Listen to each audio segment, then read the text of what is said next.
Hi, Jeanne Schnupp here. Welcome to another of the new Savvy Sightseer video vacations.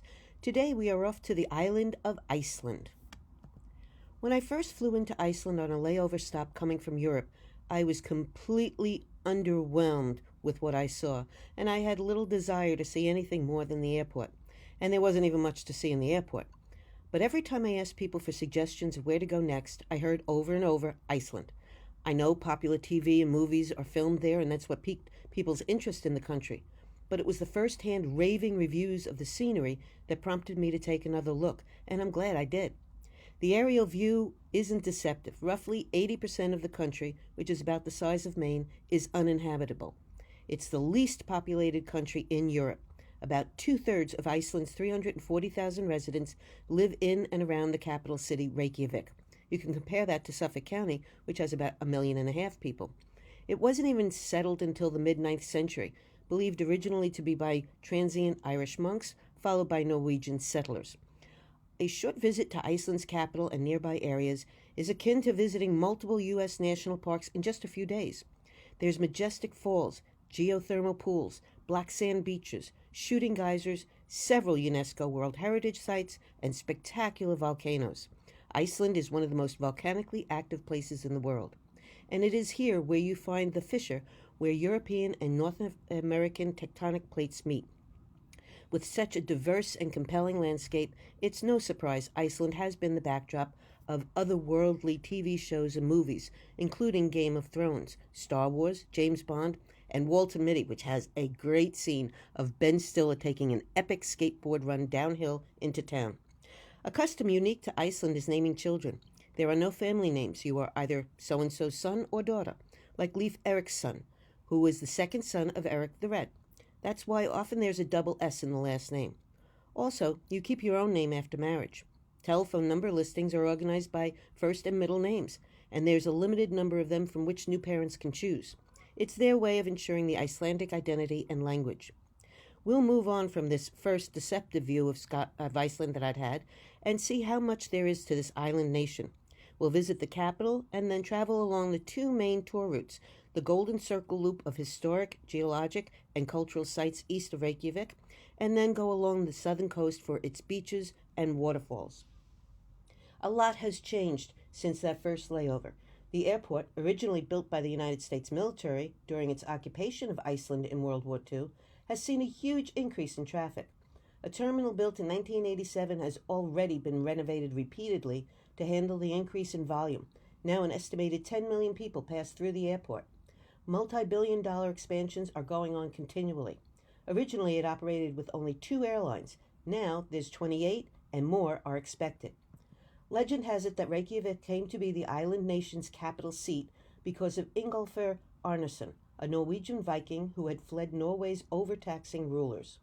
Nearing land in 874, he threw 2 pillars from his ruling high seat overboard and announced that they would settle wherever the pillars landed, putting their faith into the hands of the Norse gods. The pillars were eventually found washed ashore at a little bay on the southwest coast. Arnarsson, considered to be the first settler in Iceland, then named the site Reykjavik, translated as Smoky Bay, the smoke being steam from the geothermal vents. At a square named for the settler, basalt replicas of the historic pillars have geothermal vents attached to expel the steam. Reykjavik, the northernmost national capital in the world and westernmost in Europe, is only a small city, about 106 square miles, smaller than the town of Iceland. But what it lacks in size, it makes up for in character and color. Without the typical construction materials like stone and wood, there's no forest in this region, they used concrete and corrugated iron, which they got by trading sheep and wool with British merchants in the 1860s. Corrugated iron proved to be highly effective for insulation and an ideal durable building material in a sometimes harsh climate. While temperatures are relatively mild, the Gulf Stream keeps it at about in the 50s Fahrenheit during the summer and 30s Fahrenheit in the winter. The winds, though, are very strong and can be very wet. But corrugated iron made most buildings look more like garages. To seem less industrial, residents embellished with a rainbow of color. Icelanders are creative in other ways with their housing. The door on the right isn't real. If you stand there long enough, you realize the cat never moves. And then there's the wall poetry like these on several buildings. I went on a sort of scavenger hunt to find some more. In 2015 and 16, a collaboration between an annual music festival, Iceland Airwaves, and the German art institution, Urban Nation, was formed. For this project, 10 bands and 10 artists joined forces in making street art inspired by songs of musicians performing at Iceland Airwaves. The Reykjavik city identified the buildings for the art projects, and an added bonus was that it reduced graffiti. Towering over the city and clearly visible from just about everywhere is the Hallgrímskirkja, an Evangelical Lutheran church. It is both a parish church and a national monument in Iceland. Its stepped concrete facade is an ode to modernism while incorporating the unique geology of Iceland's basalt rock formations, sweeping volcanic landscapes, and glaciers, creating a sort of national architectural style. Commissioned by Icelandic Parliament in the late 1930s, construction started in 1945. It took over 40 years to build and can house about 7,000 parishioners. The tower tops out at about 240 feet and also serves as a radio mast. The building received very mixed reviews, though, when it finally opened in 1986. Many critics felt it was a blot on the city's landscape. They argued it was obscenely big and so ugly it insulted the aesthetic sensibilities of those alive and unborn alike. It ranks highly on lists of both the oddest churches and the most beautiful. As stark and simple as it is on the outside, the interior is also typical of Lutheran churches, which aren't nearly as ornate or dramatic as Catholic cathedrals, and continues with the stepped basalt look at the ends of the pews. These are unique in themselves because they flip back and forth so you can face front to the altar or back to face the choir for concerts held on the church's organ, the largest musical instrument in Iceland. It was inaugurated in December 1992 and is a German engineered organ that has over 5,000 pipes, weighs 25 tons, and stands about 50 feet tall. A popular annual event at the church is the International Organ Summer Program. Every week there are organ and choral concerts. Guest organists come from many other countries, including the United States. Their programs are specifically chosen for the church's organ and its large audience. Today, the church is a prime tourist site with almost 300,000 annually taking the elevator and 33 steps up to its bell tower for spectacular views like this. You can see I had perfect weather for picture taking. From this vantage point, you realize something's different than most other northern cities. You don't see chimneys. That's because the houses are heated by geothermal water. The hot water is so abundant in Iceland that it is used in understreet heating systems in a lot of towns to keep the pavements free of ice and snow. I asked a local what the average cost of water, electricity, and heat is per house, and it's only $30 a month. In some places, bread is baked by burying it in the ground. Something else you notice missing from Reykjavik's skyline: golden arches. This is the first capital city I've been to that doesn't have a McDonald's. In front of the church is a statue of Leif Eriksen. He's one of the most photographed attractions in Reykjavik. Likely, Leif is the best-known hero of the Viking Age. He was the first European to set foot in North America in 1000 AD, almost 500 years before Christopher Columbus's voyage. Never mind, he was on his way to Greenland and got a little lost along the way. The over 50-ton statue stands on a pillar made to resemble the bow of a Viking boat. Named the Explorer and the Blue Sky, the statue was a gift from the U.S. to commemorate an important anniversary in Icelandic history. It was designed by an American sculptor. Icelanders interpreted the gift as a formal recognition by the U.S. that Eriksen was indeed Icelandic, and gave them an important victory over the Norwegians who were trying to claim him as their own. The inscription on the back of the statue seemed to confirm this, as it refers to Eriksen as the Son of Iceland. Begun in 2007, the excitement surrounded the groundbreaking of the Harpa, planned to be a state-of-the-art concert hall and a shining example of Iceland's growing success. Construction, though, came to a thundering halt in October 2008 when there was a disastrous economic crash. City leaders wrangled over whether to abandon it, since it was only 40% done, or to finish.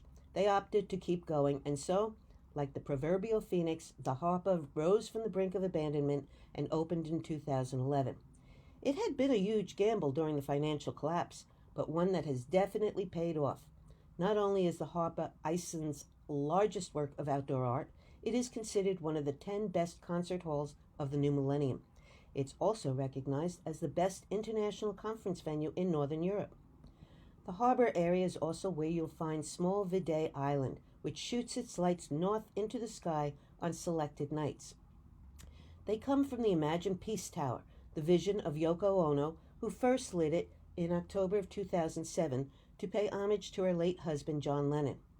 I hope the Imagine Peace Tower will give light to the strong wishes of world peace from all corners of the planet, she said, adding, Iceland is so beautiful. There's a certain strangeness to it. I'd like to say it's magical. Around its base, Imagine Peace is carved in 24 languages. Every year it's lit from October 9th, Lennon's birthday, through December 8th, the day he was killed.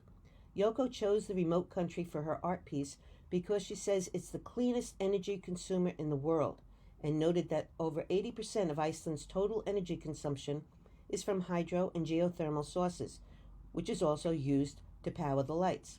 The tower is lit on other dates special to Ona.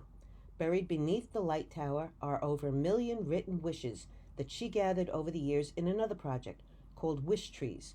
The lighting is a big event, and about 1,900 people generally watch when Yoko flips the switch.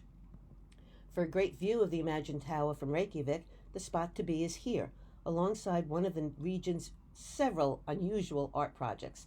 The 60-foot-long stainless steel structure resembles a Viking longship, but this one isn't for pillaging. The Icelandic sculptor says the Sun Voyager is a dreamboat and an ode to the sun, holding the promise of undiscovered territory, a dream of hope, progress, and freedom. This one-of-a-kind statue is known as the Monument to the Unknown Bureaucrat. It was done in 1994 and depicts a common sight, the everyday faceless city official on his way to work, and is considered to be a tribute to the city's thankless civil servants. By the way, he is on his way into City Hall just across the bridge. It overlooks a lovely lake, Jornen, in the center of Reykjavik. In the winter, ice skating on the lake is a popular diversion. The water carrier is another example of Reykjavik's unusual sculptures. Its 7-foot pyramid form suggests strength and stability, which is important since it depicts the women who carried water year-round to every household in town, regardless of the weather, right up until the municipal water utility finally came online in the 20th century. Icelanders are very proud of their heritage, with a number of very different museums to explain different aspects of it. One of my favorites is the Carillon, which opened in 1991. The building has an immense glass dome that sits on 6 water tanks, 4 of which each carry 4 million liters of geothermal water. All of this is supported by a colossal steel frame, which acts as sort of a giant radiator. In the winter, when it's cold, hot water runs through the frame, while cold water is used in the summertime. The Force of Nature Corner is part of an overall look at the island's ever-changing geology. This immense visual brings to life the shifting face of glaciers, those frozen seas of ice that sit on the highest volcanic peaks.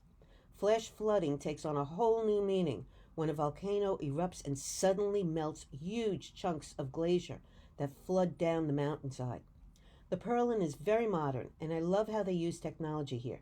You can stand on any of the footprints and simply point to a part of the screen, and it will display key information and visuals about that particular spot. There's also a real, albeit man-made ice cave built in one of the Carillon's other 2 huge tanks. It's the first of its kind in the world. It's almost 330 feet long and was built with 350 tons of snow from the Blue Mountains in the southwest part of Iceland. Here you can experience the sounds and smells and cold of a glacial ice cave and learn about its ash layers and deep, dark crevices. In the 6th tank, a planetarium was opened in 2018. Here, the northern lights are guaranteed to make an appearance, even in summer when there's endless daylight outside. And the view from the Carillon's 4th floor observation deck shows how dramatically the church, about a mile away, dominates the cityscape. Hofdi House was built in 1909 and is considered to be one of the most beautiful and historically significant buildings in the Reykjavik area. Among famous visitors have been the Queen of England, Winston Churchill, and Marlene Dietrich, as well as one uninvited and unwanted guest, a ghost. It's said that it created so many disturbances for the British Foreign Ministry, which once owned the house, that it was put up for sale in 1958. The city of Reykjavik bought it and uses it for formal receptions and gatherings. It's best known as the location for the 1986 summit meeting of Presidents Ronald Reagan and Mikhail Gorbachev, an historical event that effectively marked the end of the Cold War between the U.S. and Russia. Once you venture out of the city, you get to countryside very quickly and a wide range of sights. One enormously popular tourist spot is the Blue Lagoon. It's about a 20-minute ride from the airport, so travelers with a layover take the time to enjoy a dip. The man-made spa is filled with warm, turquoise geothermal water. The contrast of blue-green algae, white silica mud at the bottom, and the dark, black lava rocks make it one of Iceland's most visited attractions. In addition to its beauty, the lagoon is believed to have healing powers. The warm water, temperature ranges from 99 to 102 degrees Fahrenheit, calms the central nervous system, improves circulation, and decreases stress levels. The silica mud is supposed to have positive effects on several skin conditions such as psoriasis. It nourishes the skin and deeply cleanses and tightens the pores. You'll also find the horses of Iceland, which are a specialty breed. They are small, strong, and docile because the Vikings only brought the smallest so they could fit in the ships, and the strongest so they could work the hard land.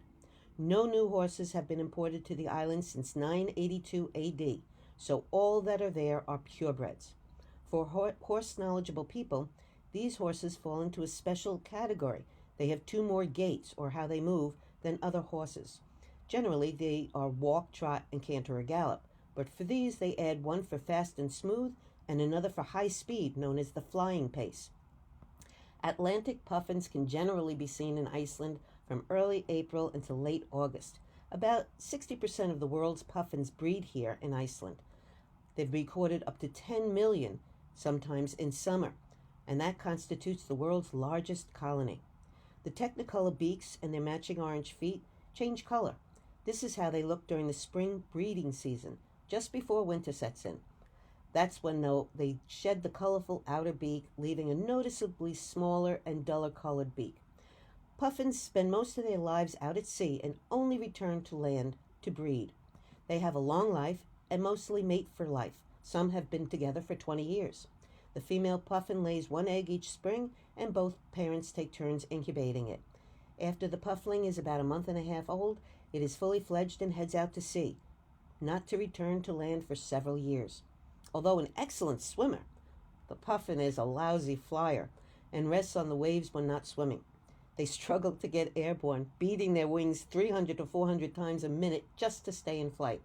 They also have trouble landing, often crashing into the water or rolling onto the grass, tumbling into any other puffins that might be in their way. The puffin is not Icelandic's national bird, but it is a sort of unofficial mascot. Icelandic sheep are a special breed too. They are direct descendants of those brought to the island from the early Viking settlers in the 9th and 10th centuries. They have lean, fine-grained meat and a woolly coat that is both light as air and rugged.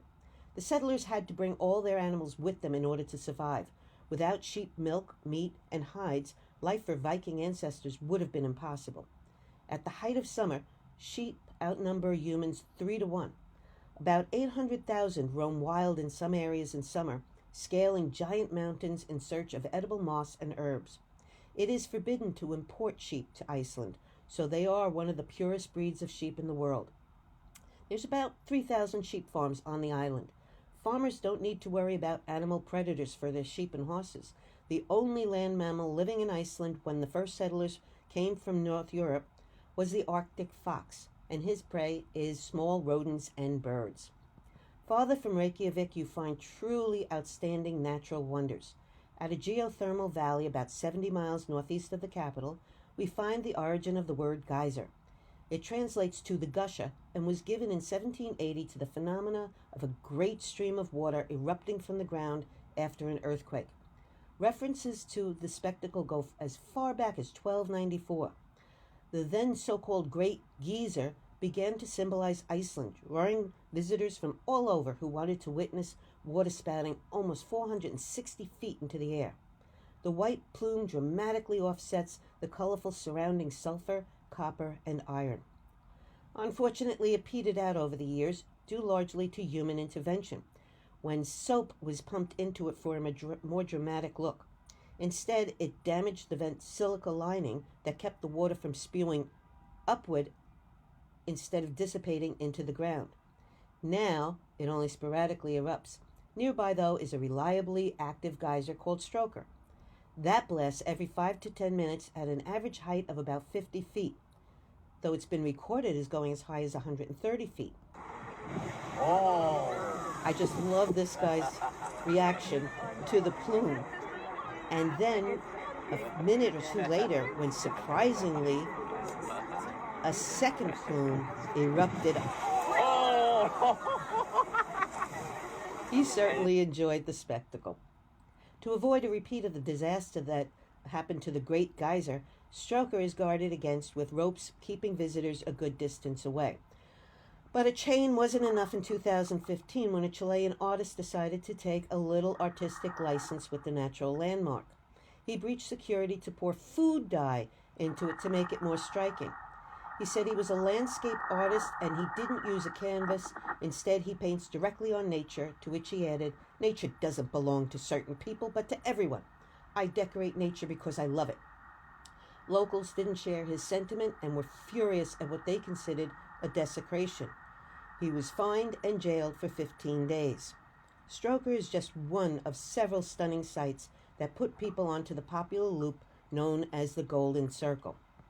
Also part of the loop is the White River, which is fed by Iceland's second largest glacier. It bursts off a cliff and gives us the Gullfoss, or Golden Falls. 100 tons of water per second plummet down 105 feet in 2 stages. The first drop is about 35 feet, the second is 70 more, and it pours into a rugged canyon whose walls reach up to 230 feet in height.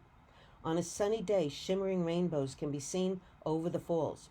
You can see a video of the falls and rainbow on my website. Gullfoss is more than just a pretty and powerful waterfall. It has a story to tell. In 1907, foreign investors wanted to build a hydroelectric plant and harness Gullfoss's power for electricity. But the falls were on private property. Farmer Thomas Thomasson refused, but in the end, somehow, investors were given a lease for the land.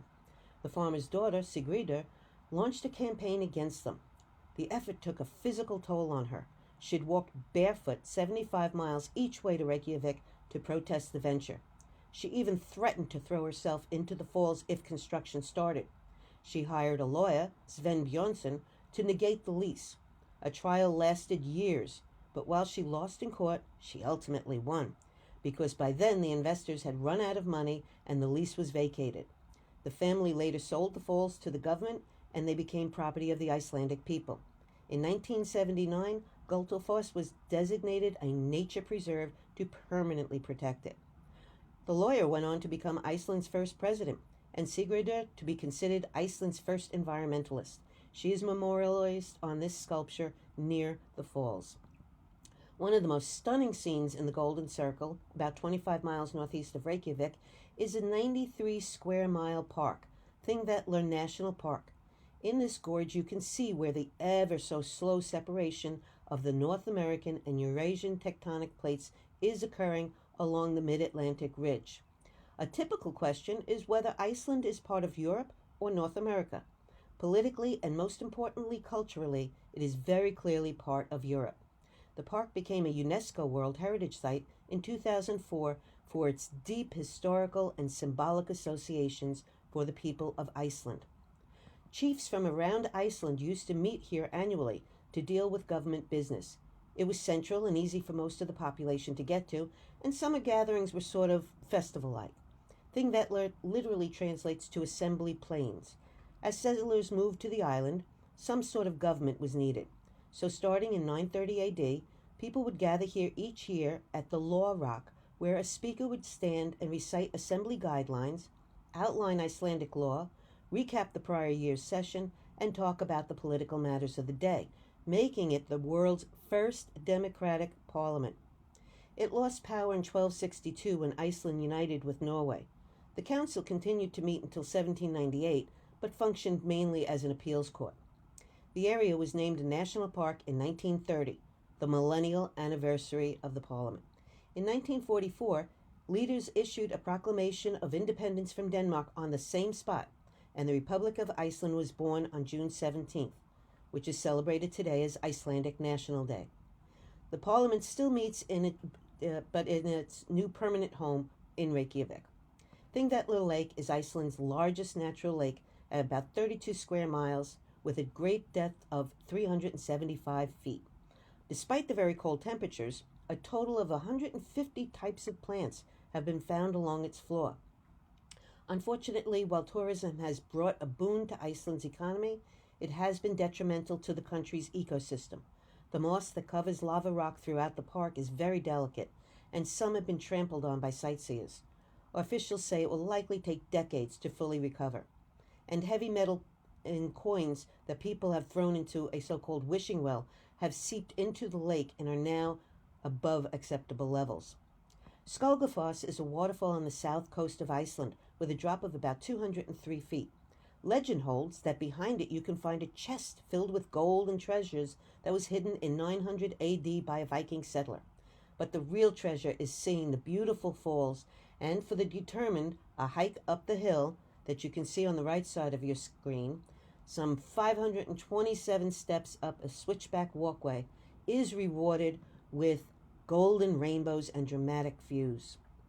If you love such scenery, and especially waterfalls, you will be in eye-candy heaven driving along the island's only main route, also known as Route 1 or the Ring Road. The route covers about 828 miles, with lots of views, falls, glaciers, fjords, and even a lake that's said to contain a monster, records for which date back centuries before the Loch Ness Monster. If you want to get truly up close and personal with a waterfall, the best is here at Seljalandsfoss. What sets this waterfall apart from others is a pathway that lets you walk between the cliff face and the falls, if you don't mind getting a little wet, especially if the wind is blowing. But be aware, if your guide says, no problem, take the steps to the right and walk counterclockwise behind the cascade, he's not telling you the whole truth. For starters, the steps only go so far, and then you are sliding your way across wet and muddy rocks. But it was worth it for me to get this shot. The odd part of this picture is the sort of neon look to the moss. To the naked eye, it didn't look this bright. Back on the bus, I asked one of the other trekkers if their picture had the same odd coloring, and it did. So it just makes the place seem even more magical. More typically, though, the moss looks like this, and it makes for a very eerie landscape around Iceland. Moss dominates where farming is impossible, leading to the stark bleakness that draws movie producers to Iceland for otherworldly settings. Even NASA considered parts of the country as possibly what the lunar surface would look like, and so it sent the astronauts to train here before their first landing on the moon. Between 1965 and 67, 9 of the 12 Apollo astronauts came to study geology and practice collecting samples like they would on their mission to the moon. Icelanders like to tell the world, Apollo astronauts were the first to land on the moon, but remember that they first had to land in Iceland. This is the world-famous black sand beach found on the south coast, just beside the small fishing village of Vik. The black sand of the beach was formed when a nearby volcano was still active. The lava floated across the beach, cooled down when it came into contact with the icy seawater, and broke apart. National Geographic has voted this beach as one of the top 10 non-tropical beaches to visit on the planet. Vik is the southernmost town in Iceland and has only about 300 to 400 residents. It's considered to be the warmest place in Iceland, but also the wettest. In Vik is a real one-of-a-kind exhibit, the recreation of an actual flow of lava. The owners had experienced a volcanic eruption in 2010, which they described as an epic battle of fire and ice that utterly mesmerized them with the crushing heat, the deep mysterious sounds, and stark contrast of the bright orange lava fountain against the dark cooling lava and snow-white glacier. they had a light bulb moment to give others a chance to witness the same, but safely and on a schedule. After working with scientists and researchers in upstate New York, they developed the process of heating lava to flow into a trough. On my website, you can watch a video of the melting lava, heated to 2,000 feet, as it flows over the ice, which instantly cools and forms an outer shell through which molten lava still flows. You can listen to the sizzle and imagine the smell of the melting minerals. These angular shapes are the result of lava, which as it cools, forms beautiful geometric columns of hexagonal basalt rock. They form cliffs that can stretch up to 217 feet. Just offshore are what some people mistakenly think are 216-foot rock pillars. But folk legend says that they really are two trolls pulling a 3-mast ship to shore. They had been running late and were caught by the sunlight at dawn and turned into stone. Reportedly, this is what happens to trolls when they face daylight. So there they sit just outside the beach forevermore. Icelandic elves and other non-human inhabitants are said to be all around. They're just invisible to most of us. In a survey, 54% of Icelanders note that they either believe in them or say it's possible they exist. About 90% say they are not prepared to say they don't exist at all. So it's no surprise when you come across signs like this. There are many stories about the power and impact of the island's other inhabitants. For example, work on a highway to link a Reykjavik suburb was halted when residents warned it would disturb an elf habitat. A 12-foot-high jagged rock, believed to be an elf chapel, was in the path of construction. The elves had been suspected of being behind bulldozer breakdowns and workmen's accidents. The matter was resolved when a local lady, who claims to be able to talk to the elves, mediated, and they agreed to the road as long as their chapel was carefully moved nearby. The highway authority wouldn't say what the exact cost of moving the rock was, but did say it weighed about 70 tons and they had to hire a crane. Interestingly enough, equipment malfunctions seemed to stop after it was moved. A University of Iceland professor of medieval Icelandic literature doesn't dismiss beliefs in unseen Icelanders. She explains the general sentiment. You can't live in this landscape and not believe in a force greater than you.